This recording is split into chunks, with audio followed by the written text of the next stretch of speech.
చూస్ country delight, live better. ఇప్పుడే country delight app ని download చేసుకోండి. ఎమ్మెల్సీ కవిత గారి సస్పెన్షన్ మీద తెలంగాణ జాగృతి నేత నరేష్ గారు లైవ్ కాల్ అందుబాటులో ఉన్నారు. ఒకసారి ఆయన ఏం మాట్లాడతారో చూద్దాం. నమస్తే అండి నరేష్ గారు.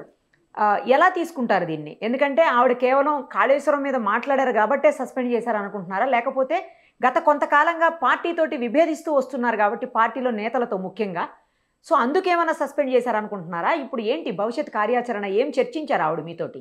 న్యూస్ వినగానే చాలా బాధ అనిపించిందండి. ఎందుకంటే ఇన్ని సంవత్సరాలు తెలంగాణ ఉద్యమంలో మమేకమై తెలంగాణ ఉద్యమం చేసి తెలంగాణ రాష్ట్రం ఏర్పాటు చేసుకొని మళ్ళీ 10 ఏళ్ళు బంగారు తెలంగాణ అని చెప్పి కేసీఆర్ విజన్ లో భాగస్వామ్యులై ముందుకు పోయి ఉటావుటిన ఎందుకు బహిష్కరించాల్సిన అవసరం ఇంకొచ్చిందో, మరి దాని అవసరం ఏందో మాకు ఇప్పటికి కూడా తెలియలేదు. మీరు నిజంగా కూడా ఒక షాక్కి గురైనాం.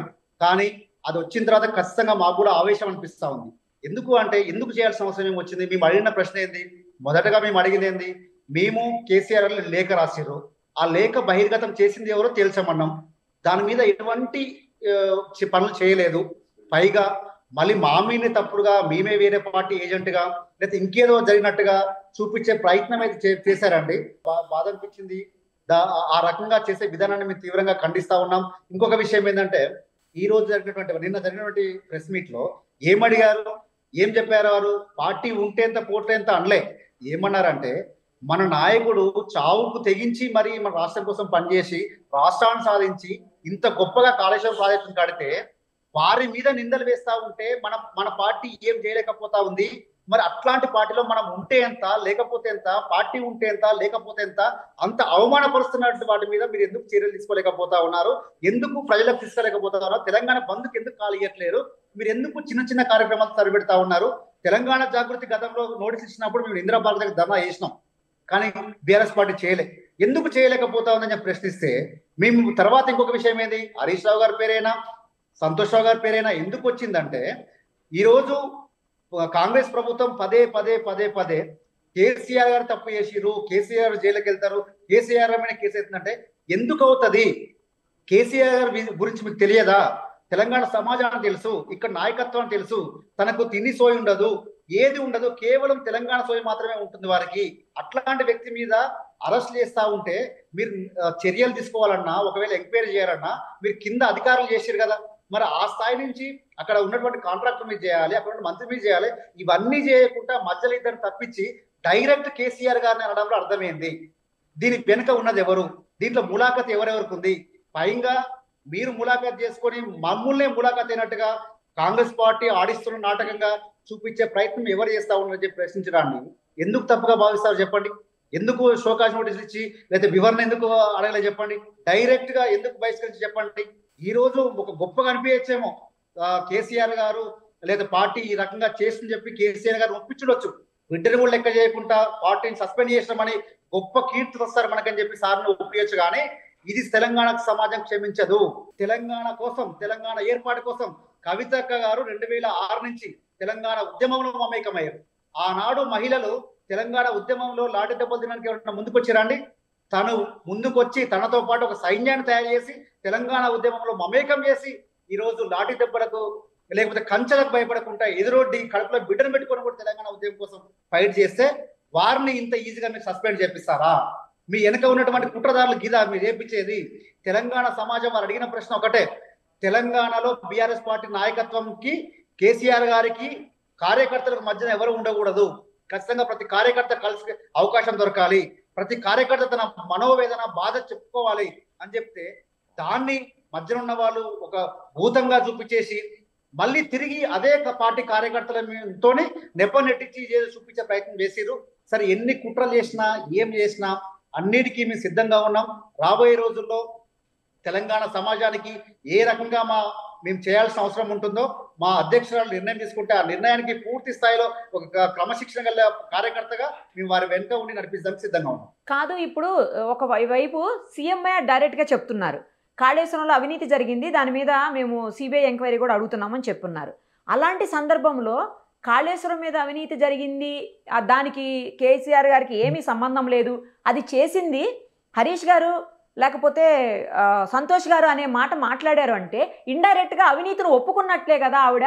పార్టీ నుంచి అది ఒప్పుకున్నట్లుగానే భావించారు అందరూ అని చెప్పేసి నేను ఇంతకు ముందు మాట్లాడినటువంటి అనేక మంది బీఆర్ఎస్ నేతలు కూడా చెప్తున్నటువంటి సందర్భం. మరి అలా ఆవిడ అన్నప్పుడు ఒప్పుకున్నట్లు అయిపోయింది కదా, కరెక్టే కదా వాళ్ళు అడుగుతున్నది. ఎట్లా అవుతుందండి? ఒక కూతురుగా తన బాధని 6 నెలలు జైల్లో పెడితే కూడా భరించిందండి కవితక్క గారు. భరించినా కూడా ఆ రోజు బాధపడలే, ఆ రోజు మిమ్మల్ని ఎవరిని వేలెత్తి చూపించలే, తన బాధగా భరించింది. ఇది బాధ్యత ఎవరిదండి? కేసీఆర్ గారు ఒప్పుకున్నారు, నా మీద కక్షతోని నా బిడ్డను జైల్లో పెట్టిర్రు, అది కేసే కాదు అని కేసీఆర్ గారు చెప్తే ఎవరి కోసం భరించిందని? ఇదే పార్టీ కోసం కాదా? ఈ పార్టీనా మనకిచ్చిన విలువ ఇదేనా? ఈ పార్టీ కోసం జైలుకి వెళ్ళి 6 నెలలు ఉంటే అందరూ వెళ్ళి పరామర్శిస్తే ఇదే మీడియా మిత్రులు మీలాంటి వాళ్ళు కొంతమంది కేసీఆర్ గారు ఎందుకు రాలేదంటే కవితక్క గారు చెప్పిర్రు, మా డాడీ అట్లాంటి ప్రదేశానికి రావడానికి ఇష్టం ఉండదు, రావద్దు అని కోరుకుంటా ఉన్నాను, కాబట్టి నేను ఖచ్చితంగా వద్దని చెప్పాను, నా అమ్మ నాన్నని నా అత్త మామని రావద్దు అని చెప్పినటువంటి వ్యక్తి తననే జైలుకి పంపిస్తా, తనకి నోటీస్ ఇస్తా అంటే అక్కడ ఏ రకంగా ఉంటుందో తనకు తెలిసినటువంటి వ్యక్తిగా ఎంత బాధ అనిపిస్తుంది, ఎంత మనోవేదన గురై ఉంటది, ఎంత బాధలో ఆ మాట మాట్లాడవచ్చు. మరి ఆ మాట అర్థానికి ఆ అపార్థాలు తీసుకొని మాట్లాడుతూ ఉన్నారు కదా, ఆ అర్థానికి ఎందుకు మీరు దాన్ని సమీక్ష చేయలేకపోతా ఉన్నారు? ఎందుకు మనం కేసీఆర్ గారి మీద ఖచ్చితంగా వీరు తెలంగాణ సమాజం అంతా కదిలియాలి, రోడ్ల మీద తీసుకురావాలి అనే విధంగా మన పార్టీ ఎందుకు ప్రయత్నాలు చేయకుండా సస్పెండ్ చేసి ఏదో ఒక అడ్డు తొలగించుకోని చెప్పి సంతోషపడతా ఉన్నారు తప్ప, ఇది ఈ రోజు కాకపోతే లేటుగా అయినా సరే ధర్మం గెలుస్తుంది, ఖచ్చితంగా ప్రజలందరికీ అర్థమవుతా ఉంది, అర్థం అవుతుంది కూడా. ఇప్పుడు పార్టీకి పదవికి అంటే ఎమ్మెల్సీ పదవికి కూడా రాజీనామా చేస్తారు అని అంటున్నారు, చేయబోతున్నారా అండి కవిత గారు? ఖచ్చితంగా స్ట్రాటజీ ఉంటుంది కదండి ఎవరికైనా సరే.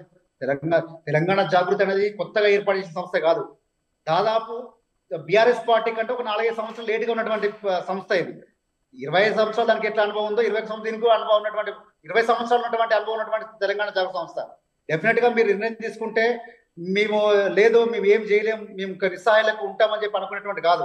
కానీ ఒక మాట మాత్రం ప్రామిస్ చేస్తా ఉన్నాం, మీలాగా కేసీఆర్ గారి మీద ఒకవేళ వీళ్ళు పిచ్చి ప్రేలాపనలు చేస్తే కాంగ్రెస్ ప్రభుత్వం ఖచ్చితంగా ఎండగడతాం, అది ఏ రకంగా అయినా సరే ఖచ్చితంగా తిరగబడతాం, ఎండగడతాం. కేసీఆర్ గారి మీద మచ్చబడకుండా చూసే ప్రయత్నం తెలంగాణ జాగృతి ఖచ్చితంగా తీసుకుంటుంది. నేను అడిగిన క్వశ్చన్కి మీరు ఆన్సర్ చెప్పలేదు, స్ట్రైట్ గా అడిగినాను. ఆవిడ ఎమ్మెల్సీ పదవికి రాజీనామా చేయబోతున్నారా, పార్టీకి రాజీనామా చేయబోతున్నారా? అదేమన్నా డిస్కషన్ వచ్చిందా ఇప్పటి వరకు? నేను అదే అంటాను, స్ట్రాటజీ ఉంటుంది. తినే ముందుకు రుచులు ఎందుకండి? రేపు మార్నింగ్ 12 o'clock ఫస్ట్ మీడియాకే చెప్పేది కదా మేమైతే. ఆ మీడియాకి రేపు ఆల్రెడీ ఇన్విటేషన్ కూడా వచ్చేసింది. 12 o'clock క్లియర్ గా మేము ఏమి చేయబోతా ఉన్నాం, ఉన్నటువంటి పరిస్థితి ఏంది అవన్నీ చెప్తాము. ఇది కూడా ఏంటంటే కాంగ్రెస్ లో జాయిన్ అవ్వబోతున్నారని, లేదు బీజేపీలో జాయిన్ అవ్వబోతున్నారని అంటున్నారు. అదేం కాదు కొత్త పార్టీ పెట్టబోతున్నారని అంటున్నారు. దానికి సంబంధించిన ఏమన్నా డిస్కషన్ నడిచిందా, లేదా దాని గురించి ఏమన్నా మాట్లాడుకున్నారా, లేదా దాని గురించి ఏమైనా ఇన్ఫర్మేషన్ మీకు ఉందా? అసలు మాకు అవకాశం లేదండి, మేము సస్పెండ్ అవుతాము లేకపోతే మమ్మల్ని ఇట్లా చేస్తారని చెప్పి మేము ఊహించలేదు కదా. ఓకే, మేము పార్టీ నిర్మాణం కోసం పనిచేస్తా ఉన్నాం, పార్టీ ప్రజల్లోకి వెళ్ళాలనే కోసం పనిచేసినాం కాబట్టి మాకు పార్టీ పెట్టుకోవాలా, ఇంకో పార్టీకి వెళ్ళాలా ఇట్లాంటి ఆలోచన లేవు. అయినప్పటికీ కూడా మేము ముందే గెట్ చేసుకొని నిన్న ప్రెస్ మీట్ లో చెప్పినాము, మేము ఈ మాట అనగానే ఈ పార్టీ నాయకులే, ఈ పార్టీ కార్యకర్తలే మమ్మల్ని ఈ రకంగా బీజేపీ పార్టీ ఏజెంట్ అని కొంతమంది అంటారు, కాంగ్రెస్ పార్టీ ఏజెంట్ అని కొంతమంది అంటారు. ఈ రకంగా చేసే ప్రయత్నం కూడా చేస్తారు, మాకు ఇబ్బంది ఏం లేదు. వారు ఏ మాట్లాడినా కూడా మేము కేవలం కేసీఆర్ గారి గురించి మాట్లాడుతూ ఉన్నాం, తెలంగాణ సమాజం గురించి మాట్లాడుతూ ఉన్నాం. ఇంత మంచి ప్రాజెక్టుని ఈరోజు 200 సంవత్సరాల క్రితం నిజాం కట్టినటువంటి ఈ రోజు మనం గండి చెరువు కానీ లేకపోతే ఇంక ఇట్లాంటివన్నీ మనం వాడుకుంటున్నాము. రాబోయే 200 సంవత్సరాల వరకు కూడా ఈరోజు కాళేశ్వరాన్ని అట్లా ప్రజలకు ఉపయోగపడే విధంగా ఉంటది. కాబట్టి ఇప్పుడు మీరు ఎన్ని మాట్లాడినా మాకు ఇబ్బంది అని చెప్పి అనుకున్నాం. అదే రకంగా ఈ రోజు దిష్టి బొమ్మ దహనాలు, పార్టీ ఆఫీస్ లో ఫ్లెక్సీలు తీసేయడాలు, ఎన్ని చేష్టలు చేయాలో అన్ని చేష్టలు చేస్తా ఉన్నారు. మాకు ఇబ్బంది ఏం లేదు, ఫోటోలు ఉండాలా అది ఉండాలి కాదు. మీరు అనుకున్నటువంటి మీ కళ నెరవేరే విధంగా అయింది కాబట్టి మీరు సంతోషపడండి.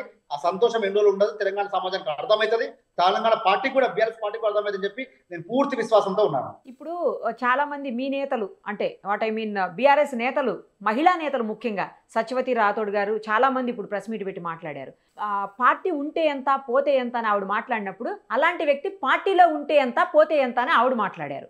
యాక్చువల్గా నిజానికి ఏంటంటే అది మీడియా సృష్టి అండి. నిజానికి కవితక్క గారు అన్న మాట ఏంటంటే, అంటే మీరు అనకుండా మీడియా, ఎవరు అనకుండా మీడియా చూపించరు కదండి, అది లైవ్ లో వచ్చేసి. కవితక్క గారు ఏమన్నారంటే, అంత మహానాయకుని మీద చావు నోటు తలబెట్టి తెలంగాణ సాధించి 10 ఏళ్ళు అధికారం తీసుకొచ్చి గొప్ప గొప్ప ప్రాజెక్ట్ తీసుకొచ్చినటువంటి వారి మీద జైలుకు పెడతా అంటే మనం మౌనంగా ఉంటే, మనం ఉంటే ఎంత లేకపోతే ఎంత, మా పార్టీ ఉంటే ఎంత లేకపోతే ఎంత, మనకు అండగా ఉండాల్సిన టైంలో మనం లేకపోతే ఎట్లా అని చెప్పిన దాన్ని, రామునితో కపిలవర్ణుడు ఇట్లనే అనే పదాన్ని రాముని తోక పికారుడు ఇట్లా అనే విధంగా మీడియా చూపించింది. అది మా తప్పు అంటారా? నిరుపం గారు చెప్పండి.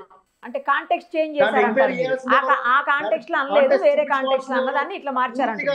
పూర్తిగా దాని నిర్ణయాన్ని చూసుకోవాల్సింది ఎవరు?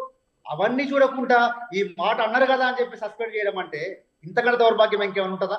అదొకటే కాదండి, పార్టీకి గత కొంతకాలంగా ఆవిడ విమర్శిస్తూనే ఉన్నారు, పార్టీలో ముఖ్య నేతలను కూడా విమర్శిస్తున్నారు, చాలా దూరంగా ఉంటున్నారు, పార్టీ కార్యక్రమాల్లో ఎక్కడా కూడా అంటే ఆమె రాకపోగా ఆమె చేస్తున్నటువంటి ఏదైతే తెలంగాణ జాగృతి కార్యక్రమాలు ఉన్నాయి అందులో కూడా బీఆర్ఎస్కి సంబంధించిన ఎక్కడ ఎజెండాలు అసలు ఏమీ కనిపించట్లేదని కూడా అంటున్నారు. అయితే ఇప్పుడు తను చేసి సంసారం మిగతా వాళ్ళు చేసి వ్యవసాయం ఎట్లయితుంది? మేము విమర్శించింది మొదటగా జగదీష్ రెడ్డి గారిని. మరి అదే జగదీష్ రెడ్డి గారు కవితక్క గారి మీద మాట్లాడినప్పుడు మీరు ఎందుకు స్పందించలేదు పార్టీ? మరి వారికి ఎందుకు నోటీసులు ఇవ్వలే? వారిని ఎందుకు సస్పెండ్ చేయలేదు? తీన్మార్ మల్లన్న అన్న వ్యక్తి ఒక మహిళను కంచం పొత్త మంచం పొత్త అంటే నీ పార్టీ ఎందుకు స్పందించలేదు? నీ నాయకుడు ఎందుకు స్పందించలేదు? మేమంతా ఒక మహిళగా స్పందించాం, దాని మీద ఆలోచించండి మాట్లాడామని ఇందాక ఒక మహిళగా ప్రసాద్ గారు ఆలోచించండి. కేసీఆర్ గారు కూతురుగా కాదు, కేటీఆర్ గారు చెల్లెగా కాదు, ఒక మహిళగా ఆలోచన చేయండి. ఆలోచన చేసి ఒక మహిళకి ఇంత మాట మాట్లాడితే మీ పార్టీ స్పందించదా? మీ పార్టీ ముందుకు రాదా? ఎందుకోసం ఇంత పెద్ద కుట్ర? రైట్. ఇప్పుడు భవిష్యత్ కార్యాచరణ ఏంటి నరేష్ గారు? తప్పకుండా అండి, రేపు మాకు ప్రెస్ మీట్ ఉంటుంది. ఖచ్చితంగా ఏం చేయాలనేది రేపు నిర్ణయం తీసుకుంటాము. ఏదున్నా కూడా ఖచ్చితంగా మేము మీడియా సాక్ష్యం ముందు చెప్పిన తర్వాత మా నిర్ణయాలు ఉంటాయి. రైట్ అండి, థ్యాంక్ యూ సో మచ్.